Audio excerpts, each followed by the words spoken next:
Kejadian pasal 38. Yehuda dan Tamar. Pada waktu itu, Yehuda meninggalkan saudara-saudaranya dan menumpang pada seorang adulam yang namanya Hira. Di situ Yehuda melihat anak perempuan seorang Kanaan. Nama orang itu ialah Sua. Lalu Yehuda kawin dengan perempuan itu dan menghampirinya. Perempuan itu mengandung, lalu melahirkan seorang anak laki-laki, dan menamai anak itu Er. Sesudah itu perempuan itu mengandung lagi, lalu melahirkan seorang anak laki-laki, dan menamai anak itu Onan. Kemudian perempuan itu melahirkan seorang anak laki-laki sekali lagi, dan menamai anak itu Shela. Yehuda sedang berada di Kesib ketika anak itu dilahirkan. Sesudah itu Yehuda mengambil bagi Er, anak sulungnya, seorang istri yang bernama Tamar. Tetapi Er, anak sulung Yehuda itu, adalah jahat di mata Tuhan. Maka Tuhan membunuh dia. Lalu berkatalah Yehuda kepada Onan, "Hampirilah istri kakakmu itu, kawinlah dengan dia sebagai ganti kakakmu, dan bangkitkanlah keturunan bagi kakakmu." Tetapi Onan tahu bahwa bukan ia yang empunya keturunannya nanti. Sebab itu setiap kali ia menghampiri istri kakaknya itu, ia membiarkan maninya terbuang, supaya ia jangan memberi keturunan kepada kakaknya. Tetapi yang dilakukannya itu adalah jahat di mata Tuhan. Maka Tuhan membunuh dia juga. Lalu berkatalah Yehuda kepada Tamar, menantunya itu, "Tinggallah sebagai janda di rumah ayahmu, sampai anakku Shela itu besar." Sebab pikirnya, jangan-jangan ia mati seperti kedua kakaknya itu. Maka pergilah Tamar dan tinggal di rumah ayahnya. Setelah beberapa lama, matilah anak Sua, istri Yehuda. Habis berkabung pergilah Yehuda ke Timna, kepada orang-orang yang menggunting bulu domba-dombanya, bersama dengan Hira, sahabatnya, orang adulam itu. Ketika dikabarkan kepada Tamar, "Bapa mertuamu sedang di jalan ke Timna untuk menggunting bulu domba-dombanya," maka ditanggalkannya lah pakaian kejandaannya. Ia bertelekung dan berselubung, lalu pergi duduk di pintu masuk ke Enaim yang di jalan ke Timna, karena dilihatnya bahwa Shela telah menjadi besar, dan dia tidak diberikan juga kepada Shela itu untuk menjadi istrinya. Ketika Yehuda melihat dia, disangkanyalah dia seorang perempuan sundal, karena ia menutupi mukanya.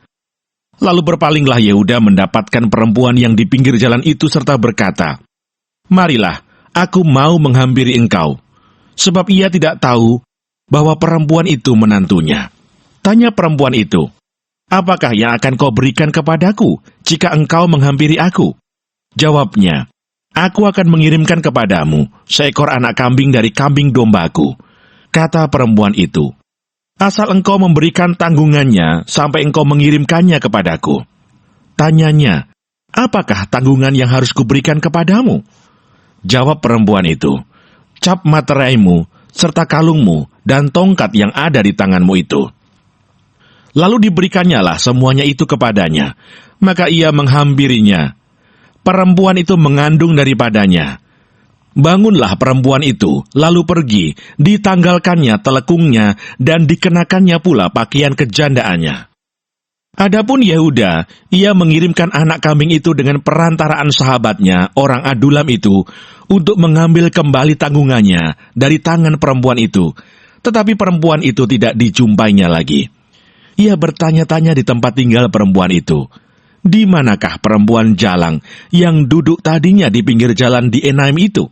Jawab mereka, "Tidak ada di sini perempuan jalang." Kembalilah ia kepada Yehuda dan berkata, "Tidak ada kujumpai dia." Dan juga orang-orang di tempat itu berkata, "Tidak ada perempuan jalang di sini." Lalu berkatalah Yehuda, "Biarlah barang-barang itu dipegangnya, supaya kita jangan menjadi buah olok-olok orang. Sungguhlah anak kambing itu telah kukirimkan, tetapi engkau tidak menjumpai perempuan itu." Sesudah kira-kira 3 bulan dikabarkanlah kepada Yehuda, "Tamar menantumu bersundal, bahkan telah mengandung dari persundalannya itu." Lalu kata Yehuda, "Bawalah perempuan itu supaya dibakar."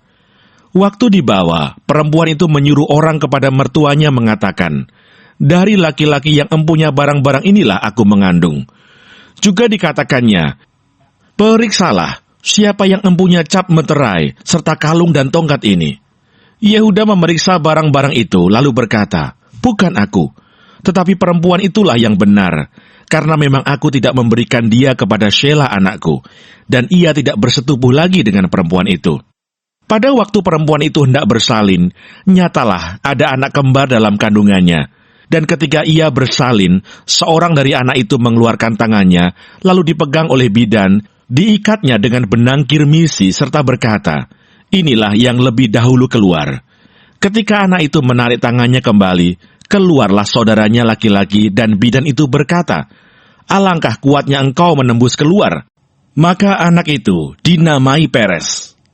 Sesudah itu keluarlah saudaranya laki-laki yang tangannya telah berikat benang kirmisi itu, lalu kepadanya diberi nama Serah.